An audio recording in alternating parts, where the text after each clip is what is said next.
Greetings, everyone. Welcome back to another episode here on True Confessions, Naija. The story you're about to listen to comes from a message we received from one of our brothers, and the message reads like this. Good morning, Uncle Ori. Hello, everybody. Let me tell you a story, my brothers and sisters. A story I still don't fully understand on this day. It started on an ordinary afternoon. I was by the roadside waiting for a taxi, minding my own business. The sun was blazing, and I could feel the heat cooking my skin. Out of the corner, my eye saw a young woman walking slowly, her face pale, her eyes heavy, like she was carrying the weight of the whole world on her shoulders. She was beautiful. No, not just beautiful, dangerously beautiful. The kind of beauty that could make a man forget his own name. Her hair was neatly done, her body dressed in tight clothes that spoke louder than words. But something about her beauty felt wrong. I can't explain it. It was like staring at a rose and knowing it had thorns sharper than knives. I greeted her just out of respect. I said, "Hey, are you okay?" She forced a smile and said, "Yes, I'm fine." But I could tell she was lying. Her smile was hollow, her voice was heavy. We stood there in silence for a while, just two strangers, waiting for taxis that never seemed to come. Then she asked, "Where are you going?" I told her a place, but I lied.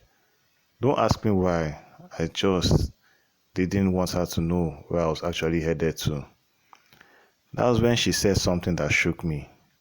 "You are the first person who has shown me love today."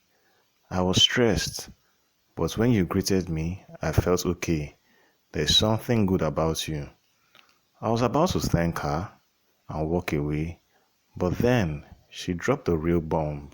She said she had been standing there for almost 2 hours, planning to end her life. She explained her plan with genuine calmness. She would wait for a truck. Once the truck driver passed, she would run behind it and let the trailer crush her. That way, there would be no chance of the driver stopping in time. I felt my throat tighten. My eyes burned with tears. I wanted to cry, but held it back.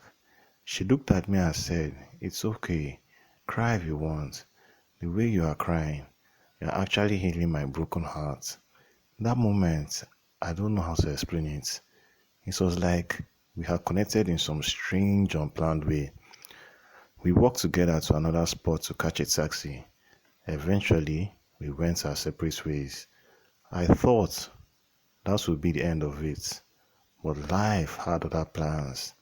2 days later, I saw her again, this time not far from my own house. She said she was leaving, going to visit her uncle.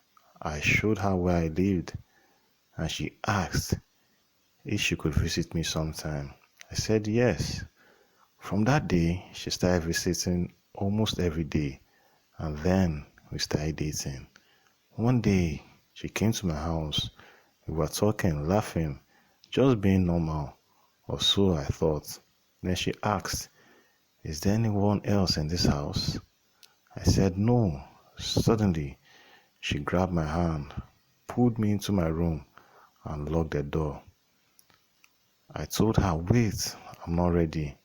I don't have protection. Let's go to the clinic first and get tested." But she brushed it off, promising she was fine. She was more concerned about pregnancy than anything else, and she seduced me. I couldn't fight it. I gave in. That night, she slept in my bed. By morning, she told me, "I'm not going home. I'll be staying with you now." I told her I wasn't ready for marriage, but she said, "You took me to bed. That means you are ready." She even offered to give me money to start a small business. I'll be honest, From the start, something about her moved too fast.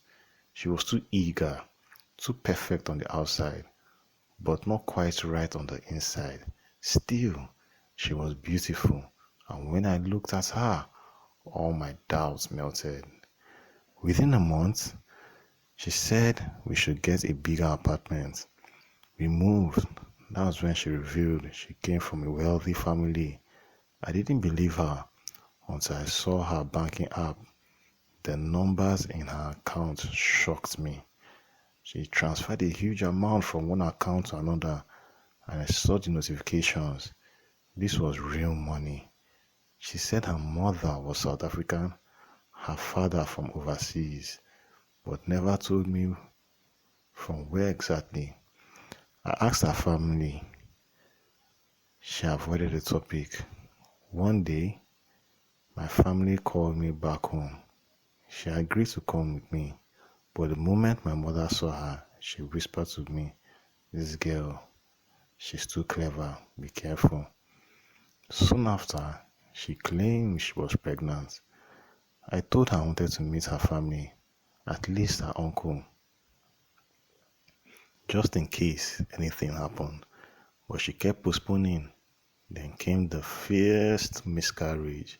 She told me casually, no tears, no sadness. In fact, by afternoon, she was drinking beer. I found it strange, but we tried again.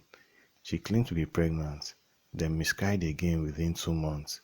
This happened several times, and each time she acted like it was nothing. One day, she simply vanished. Phone off, no trace. The month end came. Rent was due. She had always promised to start a business for me, but nothing ever happened. When the agent came to evict me, I realized the lease wasn't even in my name. I left with nothing. Looking back, I think she might have been married to a rich man who was abroad. Maybe when he came back, she dumped me. I don't know. All I know is she left me with questions I may never have answers to. If she hears this, I hope she knows I still want to ask her, what happened to those pregnancies? Were they even real? And why? Why did you choose me? Because the day we met, she was ready to die. But in the end, she almost destroyed me instead. It means a lot to have my story heard, and I'll be in the comments to read your perspectives.